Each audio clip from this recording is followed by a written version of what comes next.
नमस्कार, कुशीनगर समाचार के साथ आप बने हुए हैं। अर्जुन वेदांत आपका स्वागत करता है। दोस्तों, स्वामी प्रसाद मौर्य के जाने के बाद से ढेर सारे लोग सामने आए हैं जो अपने दावेदारी पेश कर रहे हैं, लेकिन एक नाम जो एक तरह से उस दौर में भी वो सामने प्रखर रूप से आता रहा जब स्वामी प्रसाद मौर्य का यहाँ पर बीजेपी में काफ़ी बड़ा कद हुआ करता था। ये शब्द मैं क्यों प्रयोग में ला रहा हूँ ये आपको अब पता चल चुका है। उस समय किसी की हिम्मत नहीं उस तरह से हो पाती थी कि साफ तौर पर उनके विरोध को दिखाते हुए बैनर पोस्टर्स वगैरह लगा के ये प्रदर्शित करे कि उसे चुनाव लड़ना है। लेकिन उस दौरान एक युवा आवाज़ उठाया और आज लोकल फॉर वोकल जो बातें कही जा रही हैं, कहीं ना कहीं उस पोस्टर्स बैनर्स का सबसे बड़ा योगदान रहा।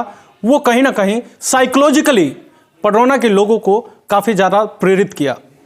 कोविड समय की बात कहें तो कोविड में कुशीनगर के सोनू सूद के रूप में उभरने वाले अंशुमान बंका से आज हम बात करने वाले हैं। इनकी क्या विज़न रहेगी, विधानसभा चुनाव अगर इनको दावेदारी पेश करते हैं, इनको अगर इनके नाम को लेकर मोहर जो भाजपा है वो लगाती है, तो किन चीज़ों पर लेकर ये चुनाव लड़ने वाले रहेंगे, क्या क्या अभी तक पडरौना के हित के लिए ये सोचे हैं, सब कुछ मुद्दों पर आज बात होगी। तो अभी तक अंशुमान बंका को घर घर आपने पोस्टर्स बैनर्स में देखे थे।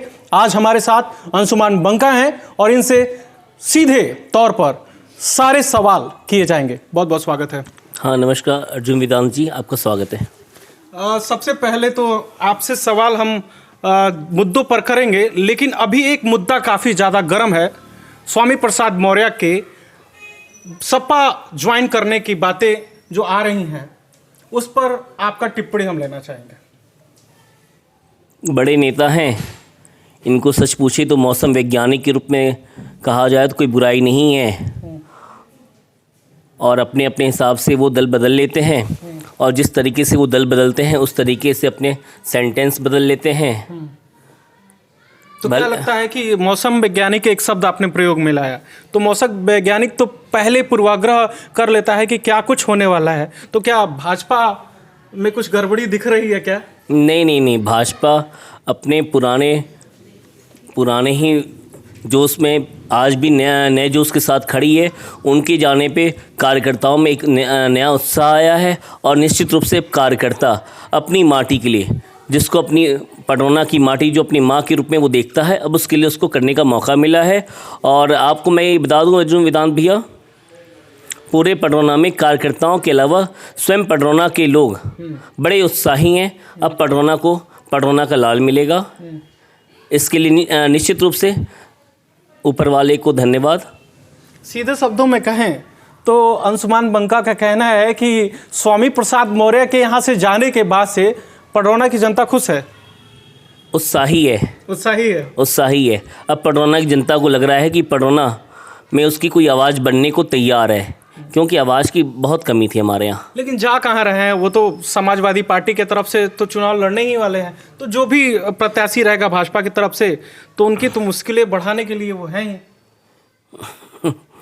स्वामी प्रसाद मौर्य कहने को बड़ा नाम, भाजपा के दम पे वो लड़े थे, इस नाते वो जीत गए।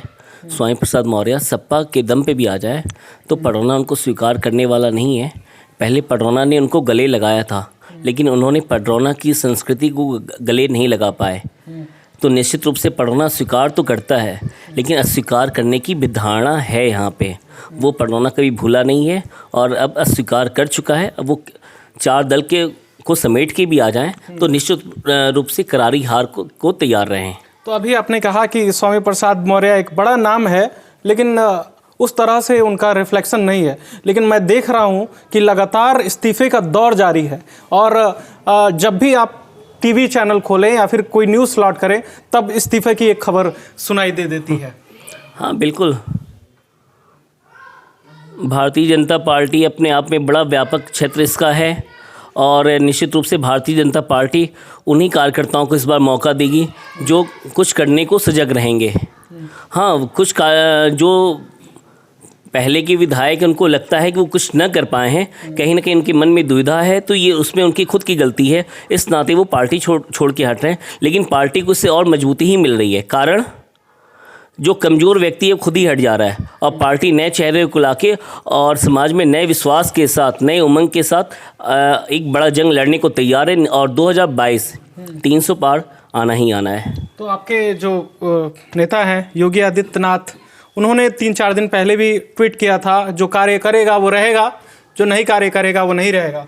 उसके बाद से ये सिलसिला लगातार जारी हो गया। हाँ, बिल्कुल। योगी जी और मोदी जी 24 घंटे में 18 से 20 घंटा वर्क करने वाले, हमको लगता है आज़ादी के बाद पहले ऐसे नेता मिले हैं, मोदी जी के रूप में हो या योगी जी के रूप में हो। निसंदेह हम सबको प्रेरणा लेनी चाहिए कि कार्य कैसे होता है और किस तरीके से किया जाता है। पूरे मनोवेग से वो लोग लगे हुए हैं।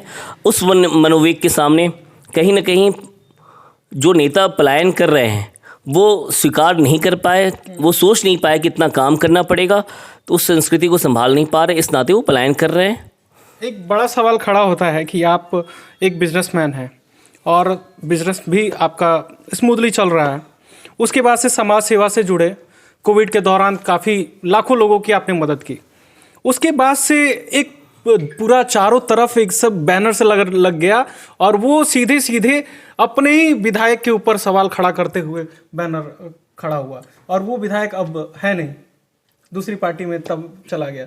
तो इतनी हिम्मत कैसे जुटा पाए ये करने को? हाँ, क्योंकि कहीं ना कहीं डीएनए का असर कह सकते हैं आप। हम लोग भारतीय संस्कृति के लोग, भारत हमारी माता, लेकिन पटरौना की माटी हम सबकी माँ है और लंबे समय से कोई ना कोई इसको दुल्हन समझ के लेके चल जा रहा था और हमारे अस्तित्व पे प्रश्न चिन्ह लग जा रहा था और इसका बड़ा ही गलत मैसेज बाहर को जाता है, जहाँ हम और आप मजाक के पात्र बन जाते हैं।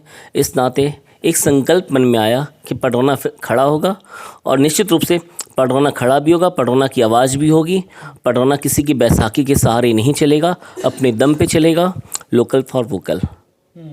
और उसी नज़रिए के साथ हम मैदान पे आए और संजोग से ऊपर वाले की कृपा देखिए, हर जात के, हर वर्ग के लोगों, चाहे हिंदू हो या मुसलमान हो, सब ने मुझे स्वीकार किया। और निश्चित रूप से अगर उन्होंने स्वीकार किया है, अंशुमान उनके साथ खड़ा रहेगा और आने वाला चुनाव लड़ेगा भी और उनकी आवाज़ बनेगा, जिसके दम पे उनके सुख दुख का साथी बनकर और आने वाले कल की संरचना तय किया जाएगा। फिर एक बार और आसान से इस सवाल को दोबारा हम पूछते हैं और थोड़ा सा और क्लियर कर देते हैं कि ऐसा कौन सा कारण रहा कि सब कुछ स्मूथली चल रहा था और अचानक आपको राजनीति में इंटरेस्ट आ गया और एक ऐसा लगा कि विधानसभा या फिर मतलब एक रुचि पैदा हो गई? हाँ जी, बिल्कुल। मैं एक सामान्य सा व्यक्ति, एक बड़ा सा एम्पायर, अपने जनपद में गोल्ड का बिजनेस करने वाला व्यक्ति हूँ, अपना एक बड़ा एम्पायर। ऐसे ही अपने दोस्तों के साथ बैठा हुआ था कुछ समय के पूर्व लखनऊ में, वहाँ मजाक का पात्र बन गया। लोगों ने कहा तुम्हारी माटी बांझ है क्या, जो मर्द वहाँ नहीं पैदा होते, सजी दुल्हन है, कोई आता उठा के लेके चल जाता है। वो बातें मेरे दिमाग को हर्ट कर गई। उसके बाद मैंने, दल की राजनीति तो होती है, लेकिन मैंने पटरौना की माटी की राजनीति के लिए अपने को मैदान पे उतारा। और पता नहीं कैसे उस समय नया नया स्लोगन था, एक बचपना सा स्लोगन था, आंधी हो या तूफान आपके साथ अंशुमान। खैर वो ये तो बच्चे अब गुनगुनाना शुरू कर दिए थे। खैर, लेकिन नियति रही होगी या प्रारब्ध होगा राजनीति में आने का। और पता नहीं, न कोई राजनीतिक बैकग्राउंड है, न कोई जात का विशेष कोई संख्या है, फिर भी पूरा पटरौना अंशुमान के साथ खड़ा है। ये कहीं ना कहीं पटरौना वालों का सहयोग है और हम और पूरा पटरौना, पूरा मुख्यालय या पूरा जनपद मुझे अपना बेटे के रूप में, अपने मित्र के रूप में, अपने भाई के रूप में देख रहा है। इसके लिए मैं आपके माध्यम से पूरे जनपद को धन्यवाद देना चाहता हूं और उन्होंने मुझे स्वीकार किया, इसके लिए कोटि कोटि धन्यवाद। जो आपका पॉलिटिकल विज़न रहेगा चुनाव के लिए, अगर आपको प्रत्याशी के तौर पर उतारती है भारतीय जनता पार्टी, उस पर हम बात करेंगे।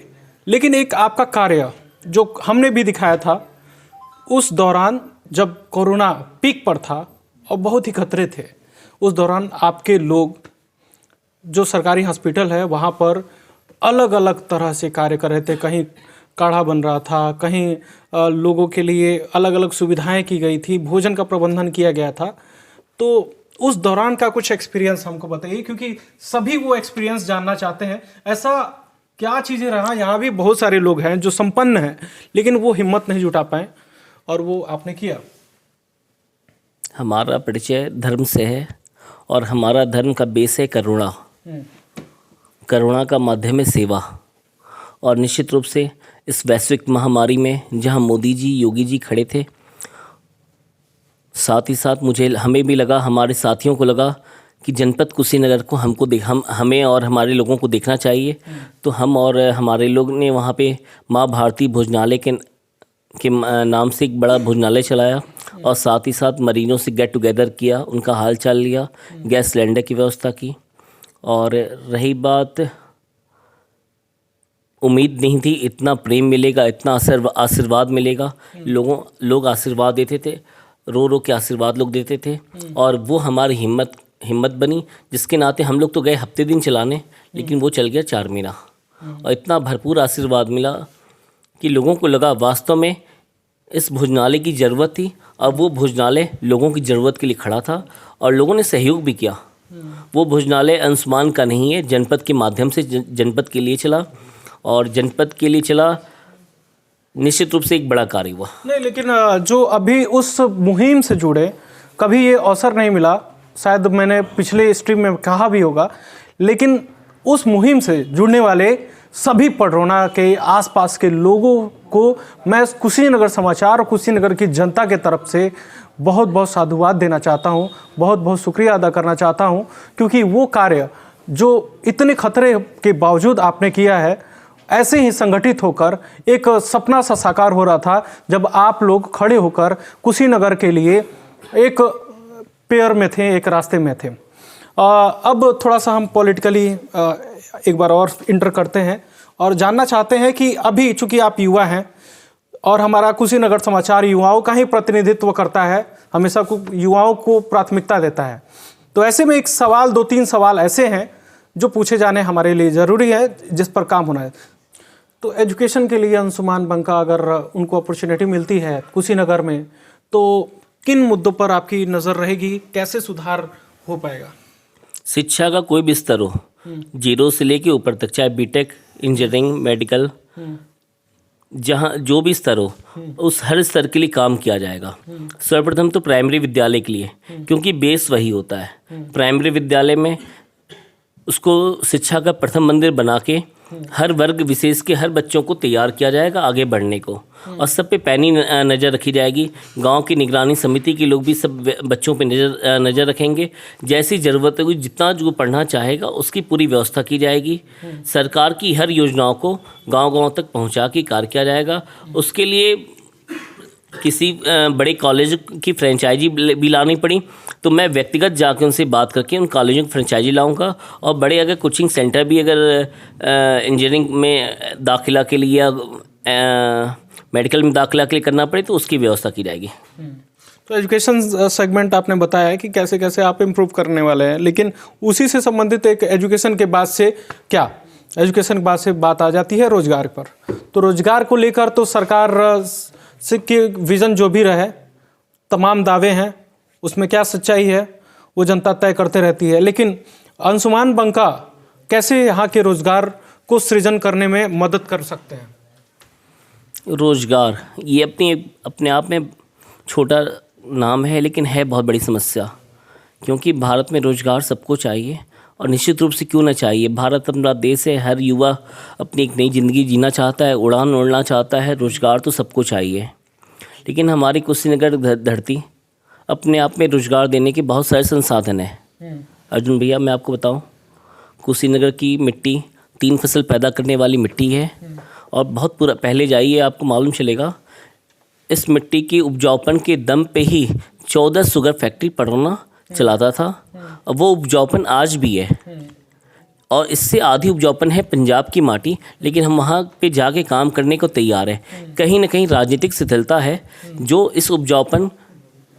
इस मिट्टी के उपजाऊपन को देख नहीं पा रही है। अभी गन्ने की फसल को ले लीजिए आप, हमारे यहाँ घटतौली भरपूर हो रही है। पहले 5 कुंटल पे चुप्पी, आज 7 है तो भी चुप्पी है, कल 9 है तो भी चुप्पी रहेगी। उसके अलावा हमारी माटी सामान्य प्रजाति की गन्ना बोना चाहती है, लेकिन हम बो रहे हैं अर्ली प्रजाति की, क्योंकि हमारी आवाज़ नहीं है। फैक्ट्री ने आदेश किया है किसानों को कि हम सामान्य नहीं लेंगे, अर्ली लेंगे, जिसके नाते हर साल 15 से 18 करोड़ का गन्ना सूख रहा है। अगर हम सामान्य गन्ना बोना शुरू कर देंगे तो हम स्टैंड कर जाएंगे।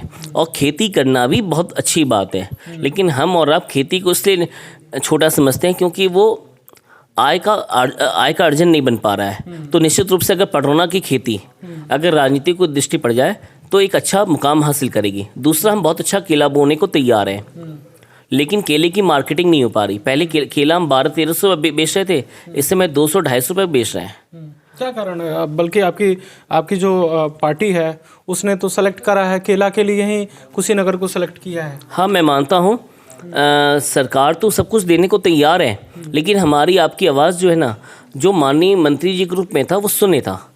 माननीय मंत्री जी तब से हमारी आपकी आवाज़ पहुंच ही नहीं पा रही थी। एक बड़े स्तर का भाजपा ने उनको गले भी लगाया पूरी तरीके से, और एक बड़ा पद भी दिया, और 4थे नंबर की रैंकिंग भी थी। दोनों उप मुख्यमंत्री के बाद उनका नाम भी आता था, लेकिन ऐसा क्या हुआ, वो पटरौना की आवाज़ नहीं बन पाए। तो इसमें निश्चित रूप से कहीं ना कहीं हमारे विधायक की गलती रही, और अगर अपने को मौका मिलता है तो हम किसानों की आवाज़ बनेंगे और रोज़गार का एक बड़ा संसाधन ये मुहैया कराएंगे। उसके अलावा गांव-गांव की अपनी अच्छी एक आबादी है, अगर गांव-गांव में सड़कें बना देंगे तो वहाँ भी एक अच्छे रोज़गार पैदा हो जाएंगे। और कोशिश तो यही रहेगी कि हम अपने जो भी एजुकेटेड बच्चे हैं उनको बाहर अपने बड़े से बड़ी फैक्ट्रियों में जो भी अपना संपर्क करके उनका ज्वाइनिंग कराएं। देखिए, अभी आपने रोजगार की बात कही तो कुछ प्रोडक्ट्स के बारे में बताया, गन्ना बताया, केला के बारे में बताया, और आपका ही कथन है कि एक समय था कि यहाँ पर गन्ना की इतनी पैदावार है, उपजाऊ भूमि रही है कि गन्ने की पैदावार की वजह से इतने शुगर फैक्ट्रीज चलते थे। तो जब भाजपा से प्रधानमंत्री जी यहाँ पर शुरुआती दौर के कैंपेन कर रहे थे, तभी उन्होंने वादा किया कि शुगर फैक्ट्री यहाँ पटरौना की चल जाएगी, लेकिन अभी तक चली नहीं। उसको लेकर आपने पदयात्रा भी किया हुआ था। हाँ, निश्चित उन्होंने वादा भी किया था, और चूँकि मोदी जी देश की राजनीति करने आए थे, लेकिन उनके कार्य को देखते हुए वो पूरे वर्ल्ड के नेता हो गए। तो अब यहाँ का कार्य, यहाँ का जो भी फैक्ट्री तो चलना ही है, लेकिन उसके लिए हम लोगों ने दिल्ली पदयात्रा भी की। लेकिन कहीं ना कहीं हमारे बीच उस समय जो जनप्रतिनिधि थे, अपने विधायक माननीय स्वामी प्रसाद मौर्य जी की उदासीनता के कारण वो कार्य नहीं हो पाया। लेकिन निश्चित रूप से मोदी जी ने अभी 3 फैक्ट्री यहाँ दी भी। पदयात्रा की 24 दिन की इस यात्रा में हम लोग दिल्ली पहुँचे, वहाँ पे स्मृति ईरानी जी ने स्वागत भी किया और विश्वास भी दिलाया, लेकिन कहीं ना कहीं हमारे अगुवा की चुप्पी के कारण ये कार्य नहीं हो पाया। लेकिन हम लोगों ने मन तो यही बना रखा है कि अगर जनता हमको पटरौना के लोग हमको मौका देंगे तो हम यहाँ बाबा सिद्धनाथ शुगर फैक्ट्री के नाम से, लक्ष्मीपुर के पास बाबू गेंदा सिंह जी के नाम से गन्ना शोध संस्थान है, उसको एक्वायर करा के वहाँ पे बाबा सिद्धनाथ शुगर फैक्ट्री खुलवाएंगे, जिससे 4 ब्लॉक का गन्ना उस फैक्ट्री को मिल जाएगा। पटरौना ब्लॉक, विष्णुपुरा ब्लॉक, फाजिल नगर ब्लॉक, दुधही ब्लॉक, जिससे वो फैक्ट्री चलेगी भी। और निश्चित रूप से हम पटरौना वासी उस फैक्ट्री के दम पे एक नया कीर्तिमान रचेंगे और पटरौना पुनः अपने पुराने वैभव को प्राप्त कर सकेगा। चलिए अंशुमान जी, आपको ढेर सारी शुभकामनाएं कि आपके नाम पर मुहर लगे और आपको अपॉर्चुनिटी मिले कुशीनगर के, पटरौना के लोगों को सेवा करने के लिए। बाकी आप सेवा कार्य अपना जारी रखें, जिससे लोग काफ़ी ज़्यादा को सहूलियतें मिलती है। तो ये थे अंशुमान बंका, जिनको आए दिन आप सेवा करते हुए सामाजिक कार्यों में देखते रहते हैं, और ख़ास तौर पर गांव-गांव अंशुमान बंका की तस्वीरें आप देख सकते हैं। काफ़ी अच्छा कैंपेनिंग इनका रहा, और उस समय रहा जब विरोध की लहर बिल्कुल नहीं दिखती थी। इस समय काफ़ी लोग विरोध करने आ गए हैं, लेकिन शुरुआती दौर से इन्होंने विरोध दर्ज किया और ये बात तय किया, लोकल फॉर वोकल का मंत्र एक चला है। तो कुशीनगर समाचार को ऐसे ही प्यार देते रहिए, देसी पत्रकार को ऐसे ही प्यार देते रहिए। वीडियो को शेयर कर दीजिएगा, जिससे हमारा मनोबल लगातार बढ़ता रहे और हम आपके सामने इस तरह की तस्वीरें लेते आते रहें। और जाते जाते चैनल को सब्सक्राइब कर लीजिए, फॉलो कर लीजिए। जय हिंद।